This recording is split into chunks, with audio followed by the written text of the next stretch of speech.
Hey, Raw and Radiant Tribe. Before we hop into today's episode, I've got something absolutely magical to share with you. Imagine this, a sacred ceremony, a potent retreat, and the chance to transform your life in the most beautiful way. Are you intrigued? Well, let me personally invite you to join me and my soul sister, Ashley D. Adam, for Roots Reclaimed, a sacred journey in Sedona retreat. We're talking about Sedona, one of the most magical and healing places on earth. With its vortexes and high vibrational frequency, it's the perfect backdrop for our retreat happening from October 31st to November 4th, 2024. Ladies, if you're feeling the call to embrace immense transformation, to embark on a spiritual path but aren't sure how to get there, this retreat is for you. It's time to let go of the past and to step boldly into your future. Awaken your intuition and restore your innate feminine essence. Now, let me give you a little sneak of what's in store.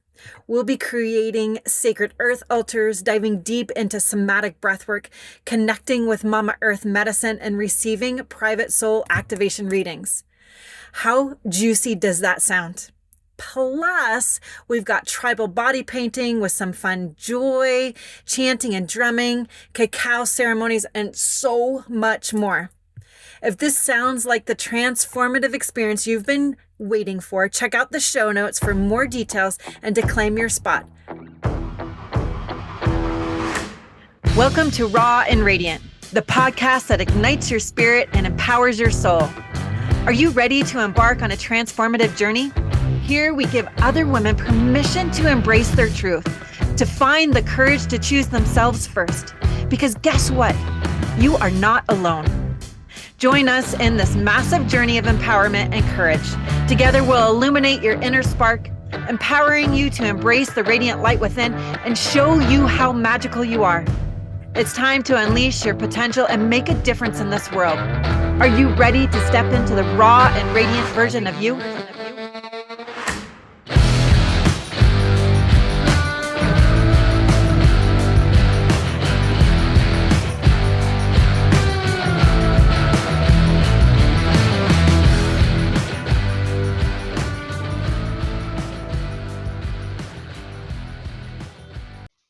In true transparency and rawness within the show, Raw and Radiant, I do utilize Starlink for my internet service most of the time, as I am a full-time nomad in my van traveling around with my chocolate lab, Olivia.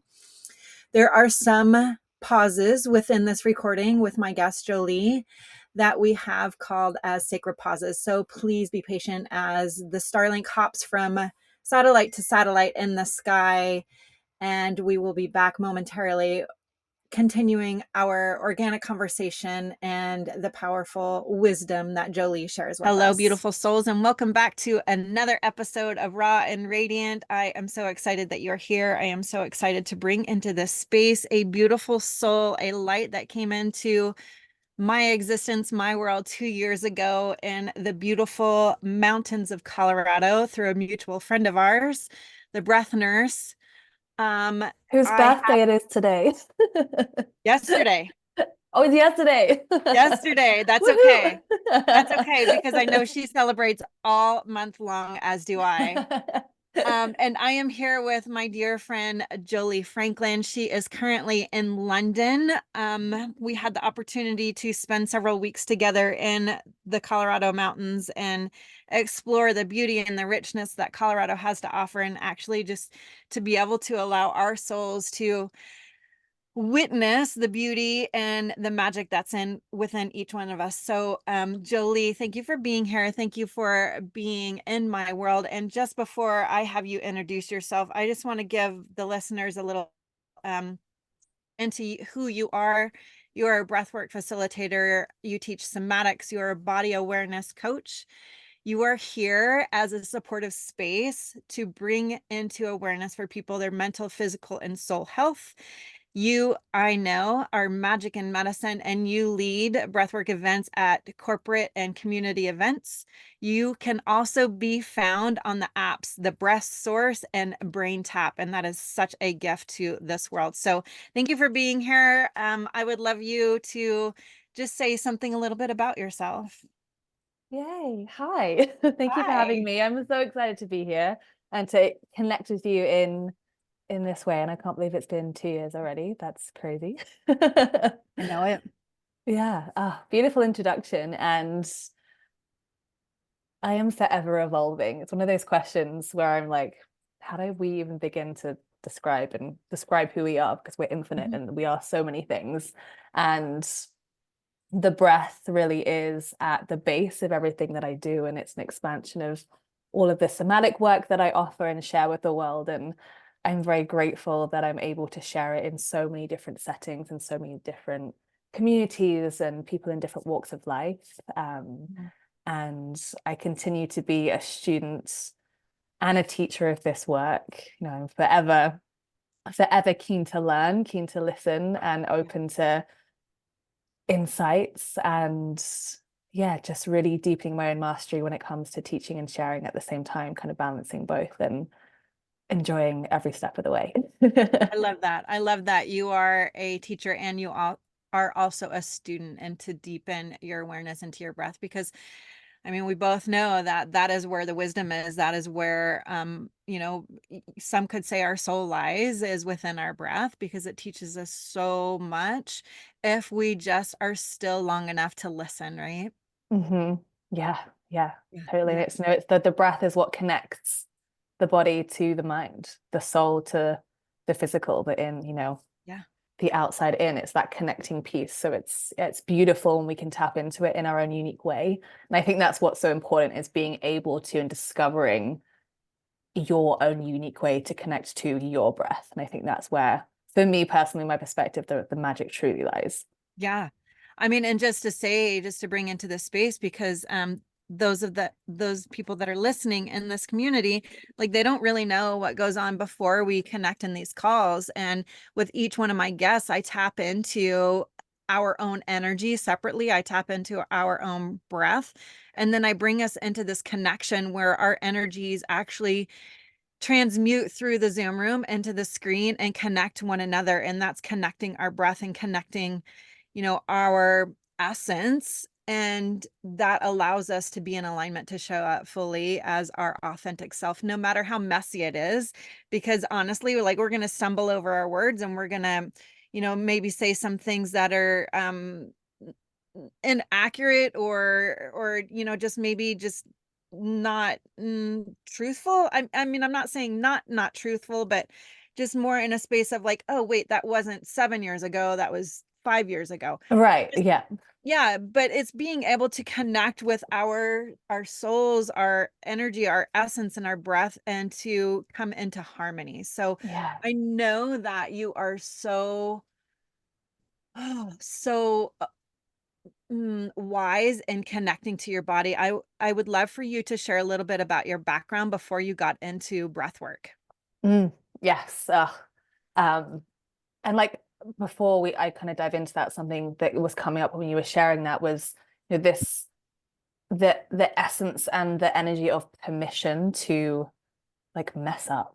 And I think Mm-hmm. that's such a valuable lesson and gift, especially for women and those who identify as being in a female body, full permission to mess it up, because Yeah. that's like where the artistry lays. So just want to really put that out there because that's a big lesson for me, and that taps and links to, I guess, my journey with the body. And I've always been in a space where the body and breath have been at the root and at the core, but its expression has changed and evolved over time.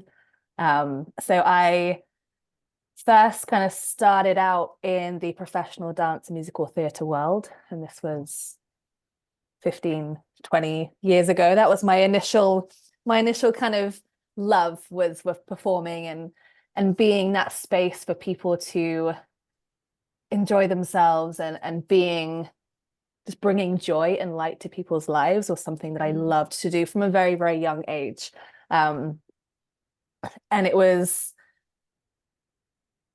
possibly one of the most challenging, demanding, expansive, and healing experiences. I never want to live through it again, I'll be honest, but I'm grateful that I All did. the things, like all the feels, like all the big Right. feels too. Yeah, totally. And you know, this was when I was a teenager and in my early 20s. And at that point, I didn't have any resources to feel my big feelings Mm-hmm. apart from the expression through dance and the expression through my body. And that's when I really started to understand, oh, I'm a human body.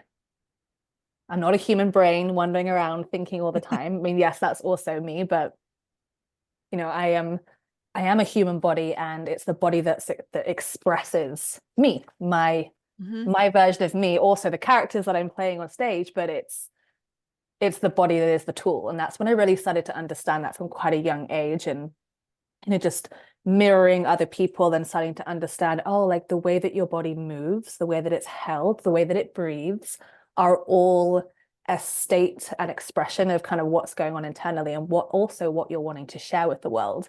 And Mm-hmm. something that I learned from a very young age is that can be manipulated for better and for worse. Right, right. And yeah, and it was the better being, you know, creating these beautiful characters on stage, but also, I guess, for the, not that I love to use the word worse, but I'll use it just for the contrast of the conversation. You know, being a teenager and being able to, you know, use and manipulate my body to get what I wanted. You Mm-hmm. know, there's different ways of doing it. And I kind of went through a beautifully dark portal in my late teens, which meant that I actually left the dance industry for my own mental, spiritual, and physical health. It wasn't, for me, a healthy environment to be in at the time. And I then switched into personal training. So I was a personal trainer Mm-hmm. for 10 years and completely loved it. Again, still in a space of supporting people in a slightly different way, a little bit more one-to-one, a little bit less out there, kind of really getting to engage with people body to body. Mm-hmm. And that's really where I guess the kind of embodiment piece started to kind of evolve a little bit in the work that I was doing. And I was consistently seeing clients who were injured, or who felt like they were unable to move in a way that they wanted, or who felt stuck. And I was constantly kind of referring them to physical therapists and to osteopaths and chiropractors. And I was like, hey, why don't I just do this myself? Why am I Yeah. referring out? Like, let's add another tool to the toolbox. So I went back to school and trained in sports rehabilitation, which in the States is athletic training. So that was, again, another evolution, again, kind of getting a little bit more internal, a little bit deeper with people, being able to support them through some really dark spaces. You know, when you live in a body that is in pain, there is a certain level of support and safety that's required to work with that. And that's really where I started to develop my skills to work with people on that deeper level. And from there, that's when I really discovered the power of the breath, and how the breath really supports the body through those moments of turmoil and shadow and pain. Um, and that's when I discovered yoga and breathwork simultaneously. So I was working as a physical trainer and bringing in breathwork, and bringing in yoga, and starting to, I guess, develop my own way of supporting people. And I've never been a person to stick to one technique. Mm-hmm. You know, I'm not just this, I'm not just that. I Mm-hmm. will pick bits out of multiple modalities and multiple spaces and create something unique and bespoke for you. Yeah. And that's what I really love to do with people, because, you know, we are all each unique. Yeah. And what works for you today might not work for you tomorrow, might not Right. work for me tomorrow. And it's constantly changing and constantly evolving. And I really love to play and dance in those in-between spaces of, we're going to do a little bit of this, a little bit of that, and we're going to put it together. Sometimes it works and it's the most magical experience. Sometimes it really doesn't work. And kind Yeah. of going back to what we were saying right at the beginning, like, for anyone listening that's, you know, a space holder, a coach, a teacher, an educator, again, full permission to get it wrong, full Yeah. permission to mess up, full permission to take every session as feedback and to receive that feedback from clients and learn and grow. And I think that's what creates such a safe relationship with people is, you know, Right. when we start kind of being like, oh, this has to be this perfect session that you know, I could get a specific result, and if this specific result doesn't happen, then I failed, or it's not good enough, and kind of going into that narrative, you know, really Yeah. just allowing things to unfold naturally, There's something that I always moment to like to moment. say is that their perfection is only an illusion, because in whose eyes is it perfect, right? So it's having, like you said, that permission to mess up. And it's not, it's like just it's re-navigating it, it's a redirecting it. It's not, sometimes there's the word messing up as has a negative energy to it. So, it's just, it's that redirection. I want to go back to the body as a tool, Jolie, if we can, and bring in your body as this beautiful dancer and as this beautiful expression of who you are, and being able to manipulate who you are. And I want to bring in the like my background, because we do walk a similar background. I was, or I am, an Ironman athlete, a six-time Ironman athlete. And so I was constantly manipulating my body. I was constantly showing up to races like at a certain weight. Can I race faster at a certain weight? Can I be stronger with certain amount of muscle?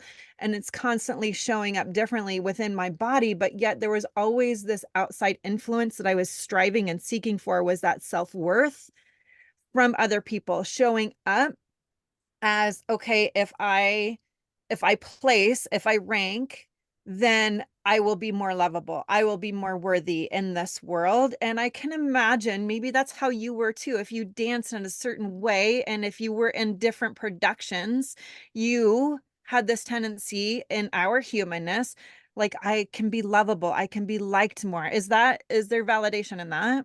Oh, 100%. And that's something that Yeah. I really realized as I got older, was being a performer and being in that world was making up for the fact that I wasn't feeling seen Mm-hmm. in my day-to-day life. I wasn't feeling accepted in my personal relationships and friendships and family. And it gave me an illusion of being accepted, being seen, being loved, and being part of something. And that was Right. something, we all need that. It's necessary. Co-regulation is important for our survival as a species. And Yeah. feeling isolated and unable to kind of regulate myself at that age, we find it in these external spaces. And for me, it was in that industry and in that world. Yeah. Yeah. And then for my our parallel is, like, I went into personal training also. I was a personal trainer for 20 years, and seeing and holding space. And I realized that on all those years, I was holding space for other women, other people to show up as themselves and to be raw and to be authentic and very vulnerable in who they were in their meat suit. Because a lot of my clients, they were older, and like you said, like, they're not being able to move like they used to be able to move, or they want to lose some extra weight. So it's that external validation of that meat suit, and really getting into the core of why are they doing this? Like, what is really messing within their life, right? Yeah, switching from, if I become X, then Y will happen, to just the Hmm. simple question of like, how do I want to feel today? Yeah. Totally different narrative and different energy and different experience within the process between the two. Hmm. And one is sustainable in the long term and one isn't as well. Right. Right. So coming into the awareness of authentically being in our human meat suit in today's moments, right? Like, Hmm. oh, my knee hurts a little bit because I did XYZ, or, and how can I move? How can I tap into my breath? How can I just be in the stillness and accepting of who I am? And really starting to understand the body holds everything. Let's go into And that. this is something that I really discovered when I was working with clients with chronic pain. Hmm. From a physical, biological perspective, there is quote unquote nothing wrong. From like you look at someone's report and you're like, okay, you're healthy. There's the joints are in place, the muscles are functioning, your range of motion is great, you're active, you're doing all these things, you're eating well, and yet your lower back is in agony most of the time. And as a student, I was like, what? Well, why? I want to know why. Like, this doesn't make sense to me. And it's here. This is this person's reality. This is their truth. This is their experience. And I want to know why. Because one, I was curious. One, I was like, this makes no sense. Like, Hmm. and also just understanding that the body is so wise, nothing happens for no reason. And I was Right. like, okay, what is that reason? And this is where my own experience with breath work and somatic work started to enlighten my own education. Hmm. And I had a really beautiful experience. I think it was maybe the second or the third time that I ever did conscious connected breath work, where so I have scoliosis, which is a misalignment of the spine. Mhm. And it would always be something that I would find very irritating. It would like flare up for no reason, and it was always a frustration of mine. And this breathwork session, it was a really long one. It was holotropic. So it was, 3, I think maybe even 4 hours. It's very, very long. Beautiful practice. And it was the first time that I had consciously and with awareness experienced grief. Mm. And it was like this well of this emotion, and I could feel it. I could feel in every kink in my spine was a Mhm. ball of grief. And that's what I saw. It was almost like railroad tracks, and they were deviating off in these different directions, and there would be these like tracks that were out of place, and they were kind of representing the grief. And as I was breathing with every inhale, I could feel them all clicking kind of back in Wow. together, back into place as I was expressing this grief. And allowing myself to scream, to shake, to roar, to be an animal. And I think that's what's the really powerful point is, remembering that we're animals and we express ourselves as so. um and it was a deeply cathartic experience, which is almost like the phase one of the processing. And the stillness that I then felt after that, Mm. and have felt ever since. There's a part of me that rests in that stillness always and always has, but I'm now aware of it. That really was the moment where I was like, oh, this is starting to make sense to me. Yeah. That the body holds everything. The body will store everything until it's ready. Yeah. And it can't be forced, it can't be manipulated. It will arise when it's time. And I think that is what is so beautiful about this work is there is no set timeline. We're Yeah. just creating the space. If the body would like, there is space for it. Like what is here. And it's a constant sort of curious journey through life with no specific end results, just Mhm. allowing ourselves to be more and more in tune with the body's needs and desires every single day. And it's being patient in that pause too, and Yeah. being patient in the process. And there's a couple different things that are coming through to me right now. And oh, there's first I want to go into the grief that you're holding on to, because I know I would love for you to express to the listeners that grief sometimes isn't yours. Mm. Oh So yeah. what you were holding in your body, like that could be ancestral. Like, Yeah. what are your thoughts? What are your perspectives on that ancestral healing and in that holotropic breathwork session that you had for those 3 to 4 hours? Like, I know you probably can't quantify how much was yours and how much was it prior to you, but take us down that journey. Yeah. So I can quantify it in the sense that during that experience, I saw visually all of the women in both lines coming forwards and Mhm. breathing alongside me. Mhm. And I'd connected with my great grandmother, who her name came through, and no one apart from my grandfather at the time, who was the only person that knew her name came through to me. So I knew that it was her. And it was this, there wasn't like a specific reason why the guilt, not guilt, the grief was there. But it was me really realizing that I get to be the one to start to open up the family line and to start to not to take responsibility, because it's not my responsibility to Right. hold it and to do anything with it, but if I so choose to just say a prayer of this is for me and this is for us and this is for the we, and not just my own family and my own generational line, but for every single human being that's ever walked on this planet. And imagine the frequency of the planet if we were all like that.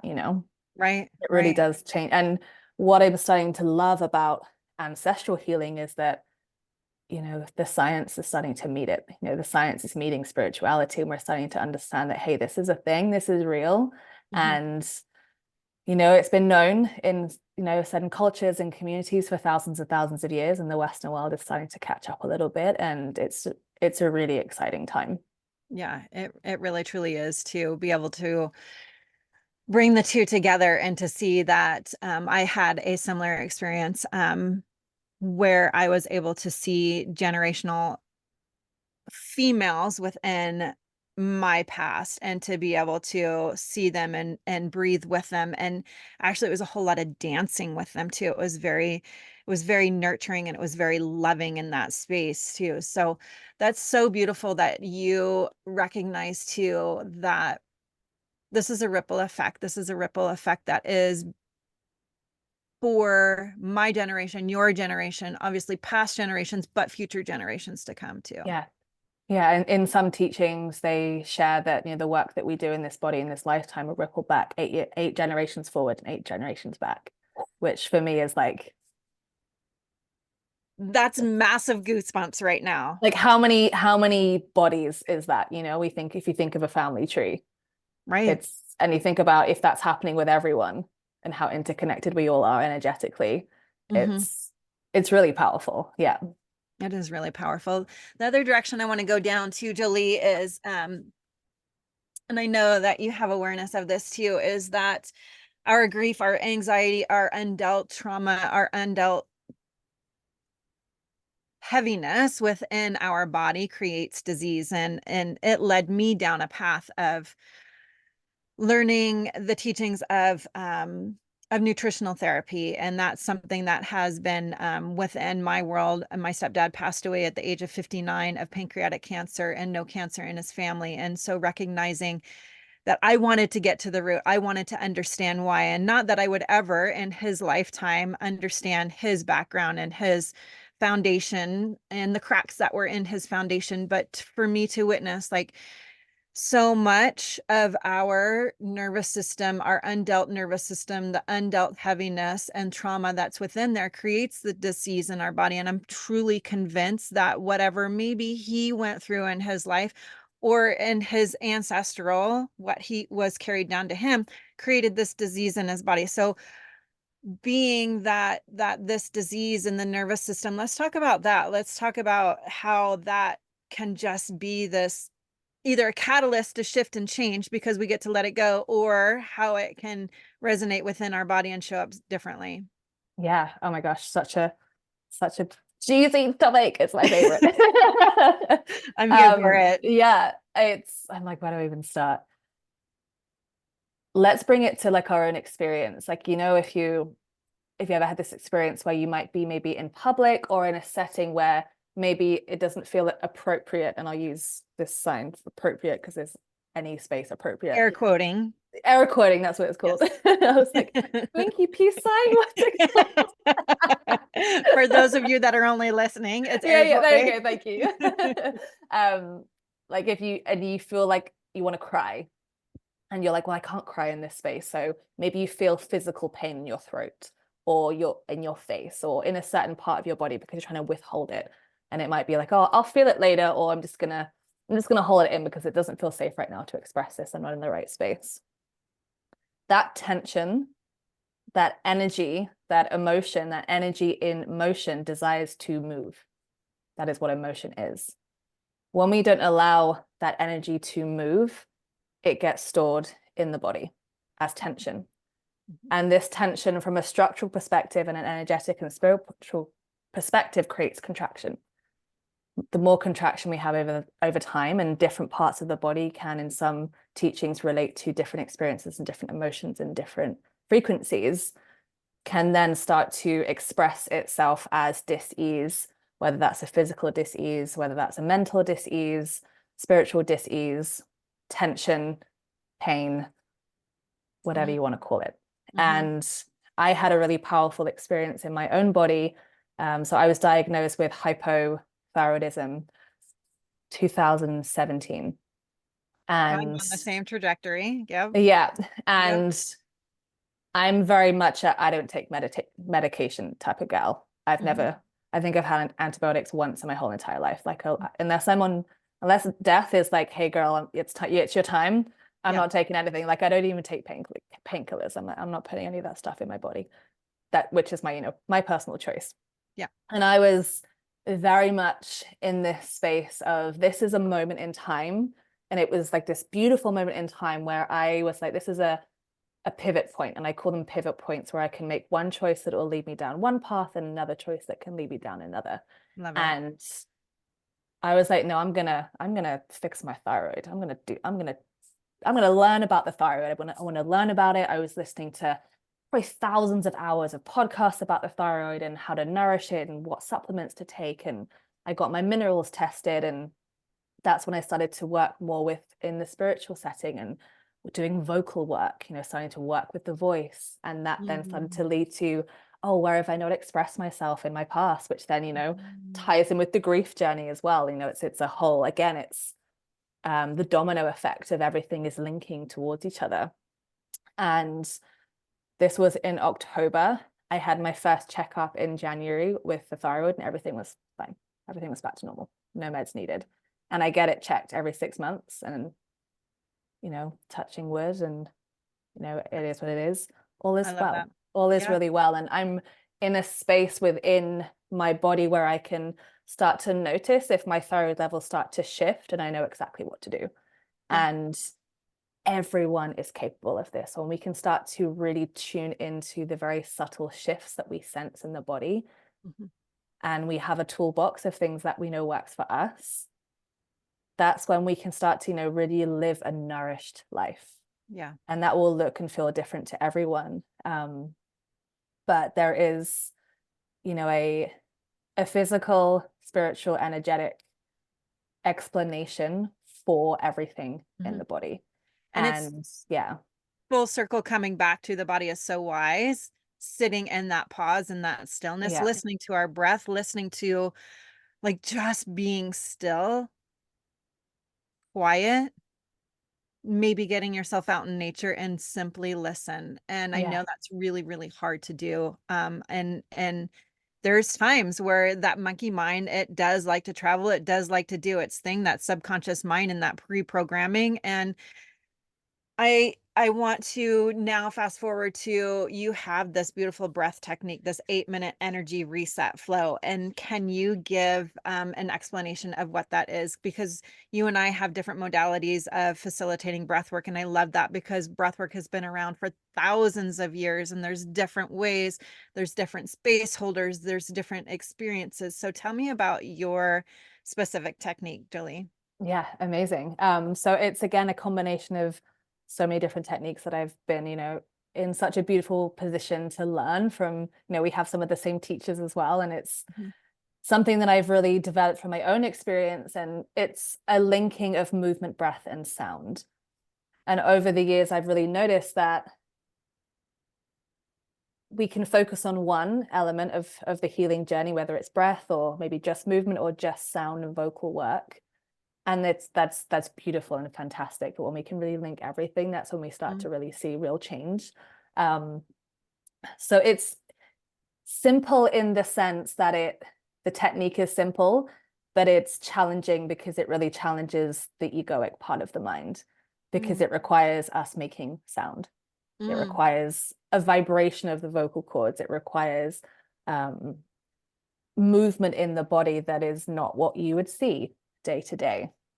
It's we're kind of undulating the spine, and we have, there's associations as to what that means in our society. We're making primal sounds or whatever sound your body wants to make. Again, it's not something that is seen in our society. And it's a beautiful practice, and I love that it really just taps into that uniqueness that we have. So essentially, there's lots of different ways to do it depending on if you want to upregulate your nervous system or downregulate your nervous system. Mhm. So to energize or to relax, essentially.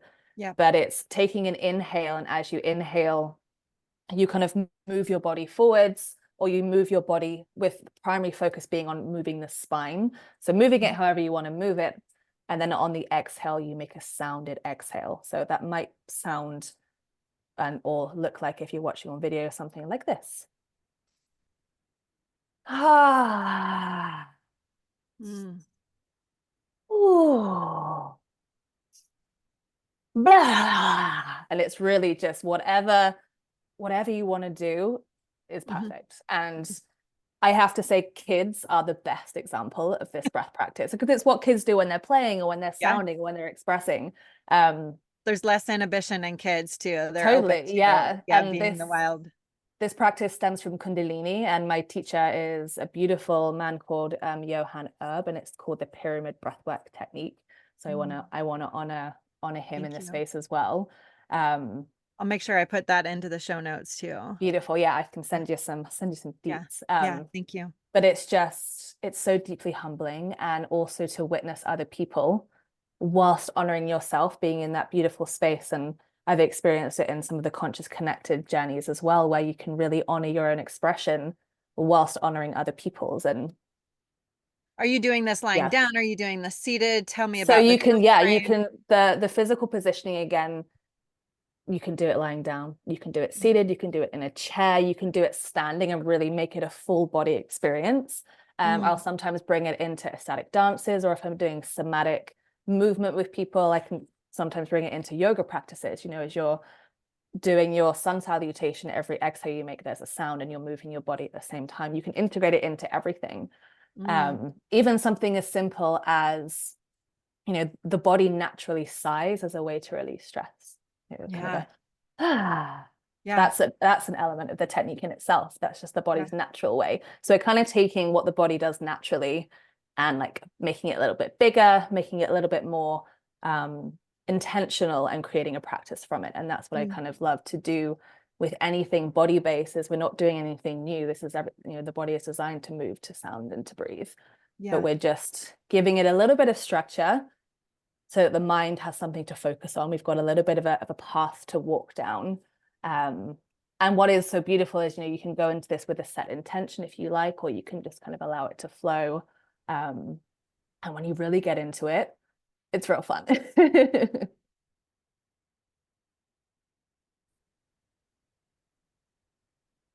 Hi. Hello, beautiful. Yeah, so it can be deeply cathartic, it can be deeply peaceful, it can be deeply pleasurable. We're working with, the root of the body, the spine, the heart space, the Mm. chakra system. Um, but it's truly a liberation practice for me. If I had to define it in a statement, it would be, it's a liberation practice for sure.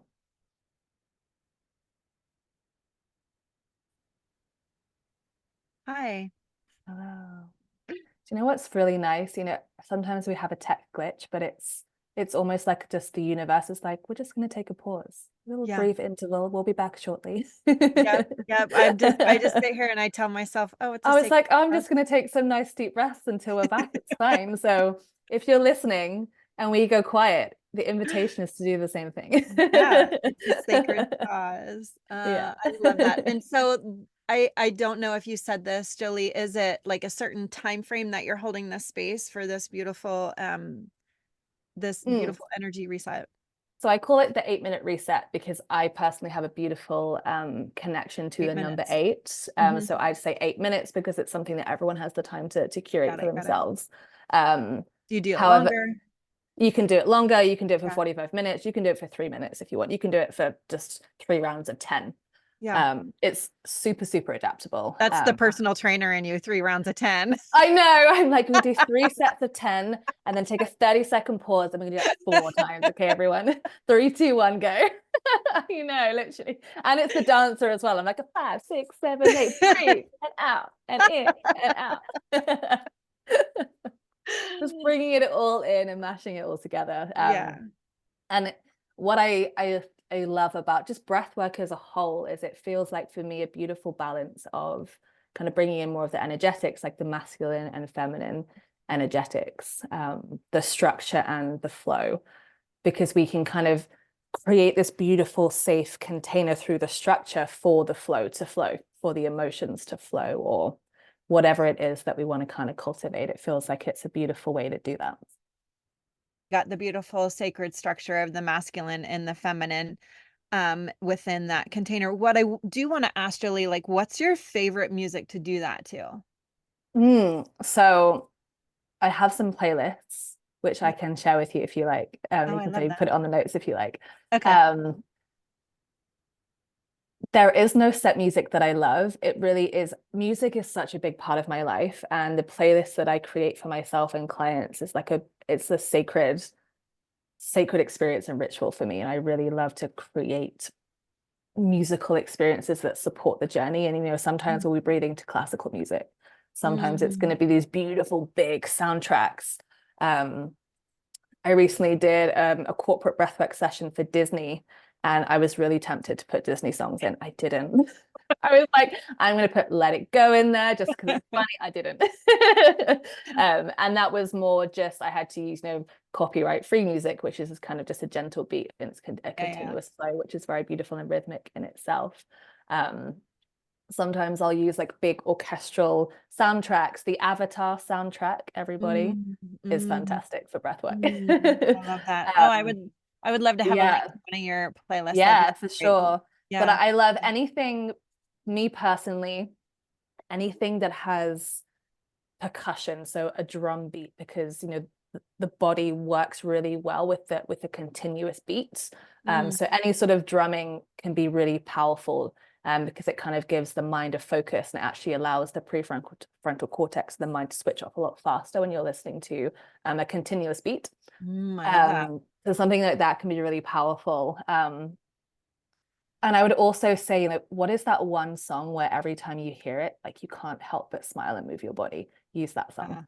Love it. That, Everyone knows exactly what song that is for them. yeah, yeah. Thank you for that permission. Oh, mine just came right away. Mine's Hoosier Movement. I mean, it just, Yes. yes. Yeah, Like yeah, I've done breath work to the Spice Girls. I've done it to like whatever you want. Like there are no rules. There are no rules. Yeah, I've done it's it to letting. like heavy rap music where the language is as foul as it gets, like whatever you want.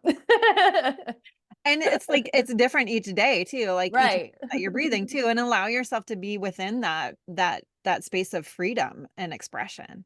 Yeah, Yeah. totally. So Yeah. I think Last it's question. just so going back to this, like this concept of, and this is something I'm really learning so much right now, is just removing the duality of this is correct and this is incorrect.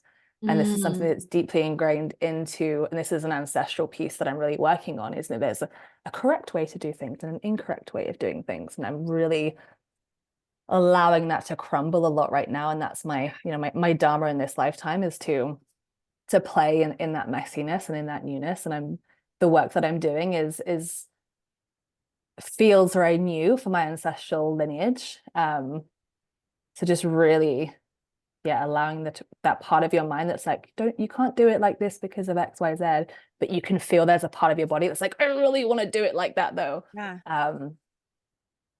Just full permission. And that's what I love to offer people, is just that permission piece of like, come on, let's go. And I'm here with you. I'm holding your hand if you need it, but you actually don't need it. I'm just here. It's just us holding the space. Yeah. Yeah. And it's that permission. Yeah. There's so many things I want to talk about. I want to really continue talking about the ancestral healing. I want to talk about how you embracing the wild, but I know those are going to be for another show. I would love to have you back on the podcast just to talk more about those sacred pieces also, because there's also authenticity that gets to be woven within that embracing the wild, because what I'm assuming is you're talking about the wild that's within each one of us, right? Yeah. Yeah. Yeah, so definitely I'll have you on another episode. So the last thing that I want to bring into this space, Jolie, is I always ask my guests one surprise question at the very end. And it is, if you could go back in time to a younger version of yourself, how old would you be and what would you tell her? Oh my gosh, I love this question. And there's always a different answer. Right. But for today,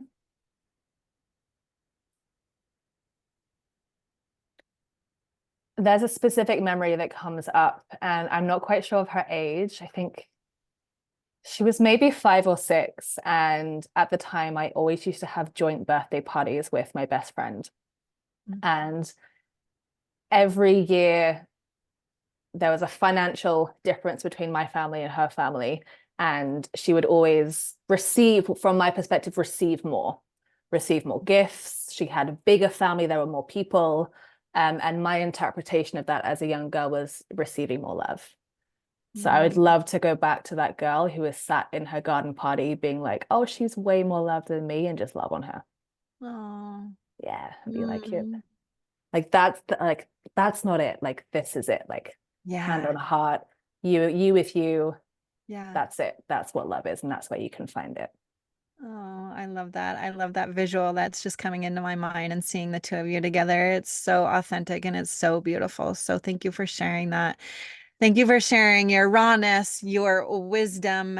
Thank you for sharing all of you. Please tell the listeners how they can connect with you. Oh, it's so delightful. So yes, you can find me on Instagram, Jolie Franklin underscore. You can also find me at joliefranklin.co as well. Love it. And also on the Breath Source app and Brain Tap app. Yes, and both of which you can download from the link in my bio on both my website and Instagram as well. And you'll get a free 7-day trial of either app if you head on there through my links. Oh, I love that. Thank you for sharing that. So, thank you for being here once again. Thank you for being in my space 2 years ago. Thank you for just allowing our energies to connect and the beautiful mountains of Colorado on those magical hikes that we did in the forest with our friend Rachel Scovola, the breath nurse. And so, I am just so super grateful. And Me too. yeah, Oh, I know I will have you back. All right, those of you that are here listening, I am so grateful for you and your support. Thank you for being part of this community. Thank you for liking, subscribing, and sharing, following, passing on this ripple, this beautiful magical medicine of the breath and Jolie's wisdom. You are the heart and soul of living raw and radiant. Take this energy, this courage, and infuse it into every moment of your life. Remember, you have the permission to choose you. I invite you to stay connected, keep shining your light, and continue to embody the essence of living raw and radiant. Together, we are igniting a movement of empowerment, authenticity, and soulful living. Until next time, my friends, keep living your soul's desires.